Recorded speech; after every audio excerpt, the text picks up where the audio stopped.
Alright, hi, this is Max. We're working on Fall 2012, Midterm 2, Problem 2b, the second environment diagram question. Okay, so environment diagram question, they all sort of seem to be the same. You can just follow the rules. Let's get started. Okay, so we're going to execute this code here until completion, and we'll sort of write up here what we end up getting in our environment diagram. Okay, so we've defined some function beep, which takes an argument O and EE. And we're not going to read the inside yet. I say B is equal to a list range 3, 6. Okay, so this is gonna create a, so range is some iterable. When we pass it into list as an argument, it's going to turn this iterable into a proper range. So what does range actually do? Well, if you've used it before, we're going to essentially go from, we're going to go from 3 until this endpoint minus 1. It doesn't include this last point. So we're going to get 3, 4, 5. It's a list. Okay. Cool. So we filled in B. Awesome. Remember, lists are iterable, so we're good. Beep 1, 0 dot append. Uh-oh. This is a little strange. Right, so we're appending onto some function call. Let's just be calm about this. This is going to be we need to evaluate our operator first, and then figure out what this object is going to be to make sure that we can actually call append. So let's first figure out what beep 1, 0 is. So we're going to make a frame 1. It's beep. Function beep. What's our O and our O? OO is equal to 0. EE is equal to 1. Let's look and see what that does. BOO. What is BOO? B0, 3. So we're modifying B, which we're able to do because it's mutable. BOO is equal to BEE. So we're saying this is not going to be what this is anymore. So we're changing BOO equal to, looks like this is a list.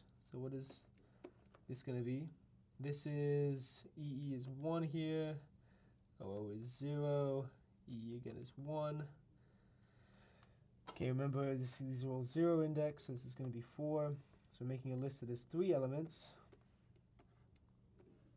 It's going to be 4, the value 4, which is B1, value 4.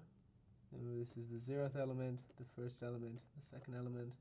It's the 0th element, the first element, the second element.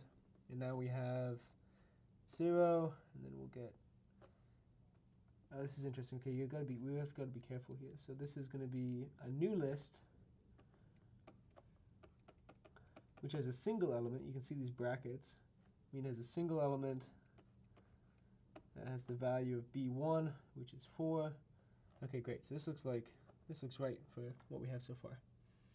Okay, and then we're going to return BOO, and BOO, remember, is B0. So our return value is going to point to this right here. This list right here, not the whole B list. Okay, so now we're going to take this. So this is going to be equal to whatever this list here is. And we're going to call append not found. So we don't need to make a new frame because append is a built-in method. So we're going to append not found to this list, add a new box, and I'm going to make that box a little bigger.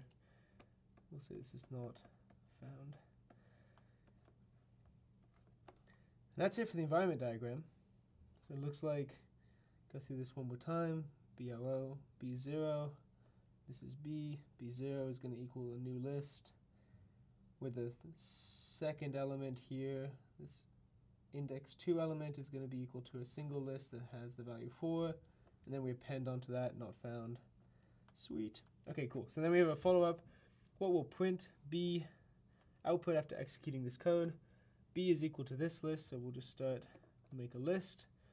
And then we'll call repr on this list right here, which is going to be make a new list, 4, 0, well, we'll call repr on this, which is going to be single element 4.